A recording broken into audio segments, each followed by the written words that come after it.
Against fist, I check fold too much versus limp c-bet. Do you also take into account his turn probe percentage? The higher the better, I guess. Or the fact that he's overfolding versus limp c-bet is enough for you to prefer delayed over a flop limp c-bet? Thank you. Great question. Great question, Mr. Overpetting, and good luck. Great question. Absolutely. Those two are tied together in conjunction for me. Like, it all depends. Like, it's like a sliding scale for me. Like, if I'm to the point where if you show me those two numbers, I'll know what I believe to be the best play.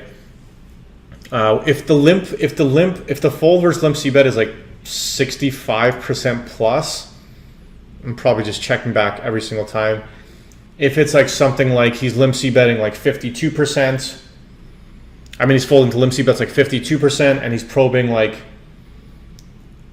38%, I'll check back in that scenario. If his fold versus limp c-bet, let's say for example, is like 52% and his probe is only like 13%, then for sure I'm just gonna bet. So it all depends. Like for me, like I need to see both those numbers together and I'll know what the optimal play is versus that player.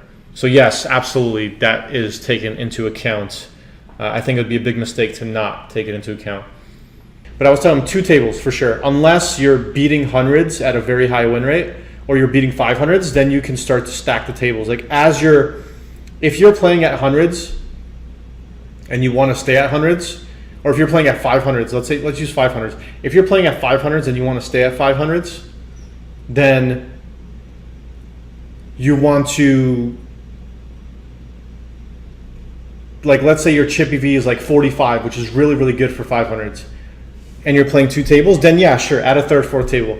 Another example is if you're playing hundreds and you want to stay at hundreds, your chip EV is, let's say it's like 58, 60, like just towards amongst the top, like, 0.1%, or as long as your chip EV is above like 50, I would say you can start to add a 3rd table. And then if your chip EV still is above 50, go ahead and add a 4th table, like continue on that way. But unless you're playing at hundreds at minimum and at 50 chips minimum, then for sure you should just be focusing on getting better and don't focus on playing too many tables, because you're not going to be able to get better as you're playing that many tables. So if you're playing spins at 30s and 60s, your number one goal should be to get to hundreds or 500s. Your number one goal should be to get to 500s, okay? But let's say your goal is to get to hundreds, which it should be. If you're playing 6 tables at 30s and 60s, then how much better do you think you can be doing? Like how much can you improve your game if you're 6 tabling at 30s and 60s? So your number one goal should be to get so good at 2 tables to be able to move up in stakes, because playing 2 tables at hundreds is going to be a lot better than 5, 6 tabling at 30s and 60s.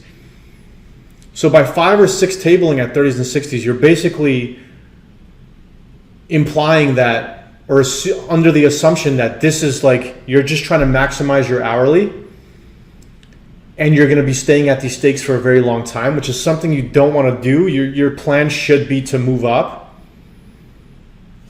So what I would suggest is always play 2 tables and do more studying off the tables. If you're not playing at spins, in a format like spins where there are no cartels, you can just go move up and play higher in stakes if you wanted to.